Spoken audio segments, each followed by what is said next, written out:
बांग्लादेश में तख्तापलट के बाद बनी यूनिस सरकार।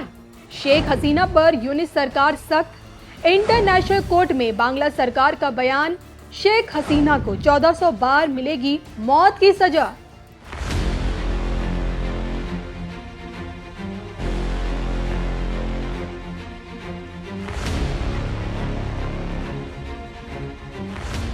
नमस्कार, मैं हूं आपके साथ कविता राणा।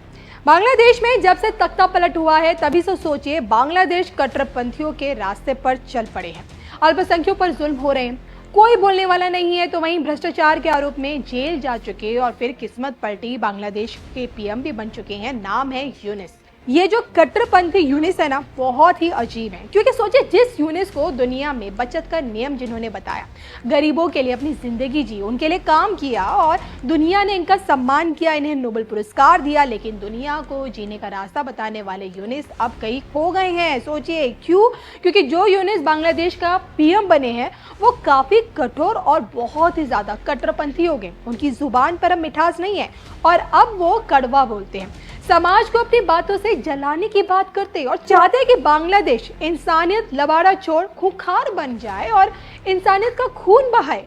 इसी कड़ी में निर्वासित जीवन जी रही शेख हसीना को लेकर बांग्लादेश सरकार ने इंटरनेशनल कोर्ट में साफ कहा है कि वो 1400 बार फांसी की सजा देना चाहते हैं, यानी कि शेख हसीना को। अब आप जानते ही हैं कि शेख हसीना भारत में क्यों है।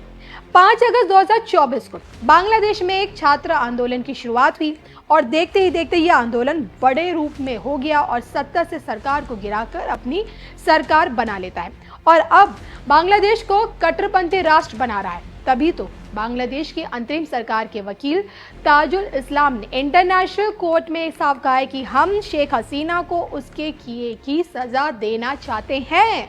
और अंतरिम सरकार का आरोप है कि शेख हसीना ने सेना को सामूहिक नरसंहार करने का आदेश दिया और इसलिए आरोप लगाया गया है कि अलग अलग आरोपों में हसीना को कुल 1400 मौत की सजा संभव है। तो हसीना के खिलाफ ऑडियो सबूत है जिसमें कहा गया है कि हसीना ने पुलिस प्रमुख से फायरिंग निर्देश देने को भी कहा और इसी पर कड़ी सजा उनको होनी चाहिए। तो आप समझ चुके होंगे कि क्या कह रही है बांग्लादेश सरकार कोर्ट में। और आप जानते ही हैं कि शेख हसीना का भारत से रिश्ता कैसा है और इसका कारण क्या है। शेख हसीना ने भारत से मदद मांगी, भारत सरकार ने भी आगे बढ़कर मदद की। फिर कार्यवाहक सरकार भारत से प्रत्यार्पण की भी मांग कर रही है और लेकिन भारत इसका जवाब देने से कतरा भी रहा है। मतलब बिल्कुल साफ है कि भारत शेख हसीना को देने के मूड में इस वक्त तो बिल्कुल नहीं है, लेकिन अपनी ताकत का इस्तेमाल यूनिस गलत दिशा में खर्च कर रही है। इसे समझा जा सकता है कि कट्टरपंथी सरकार क्या कर रही है बांग्लादेश में। भारतीय जानकारों की माने तो मोहम्मद यूनिस, जिन्हें कभी गरीबों का मसीहा कहा जाता था, आज एक अंतर्राष्ट्रीय भू राजनीतिक खेल के केंद्र में आ गए, सेंटर में आ गए। शेख हसीना के हटने के बाद यूनिस कार्यवाहक सरकार की चीफ है, लेकिन वो आज विश्व स्तर पर सम्मानित विकास प्रतीक से बदलकर अब एक तानाशाह बन गए हैं। उनका एक ही कदम है और वो है चुनाव करवाना। लेकिन यूनिस ने सत्ता संभालते ही कब्जा करने के इरादे से फैसले ले रहे हैं।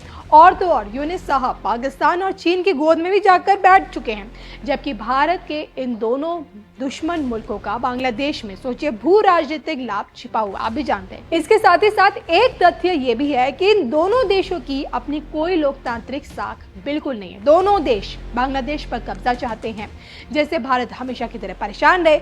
अब देखना ये होगा कि बांग्लादेश में चुनाव ठीक से होता है या नहीं, या फिर कट्टरपंथी सरकार अपना ही चलाती है।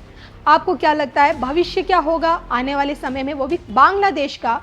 कमेंट करके बताइएगा जरूर।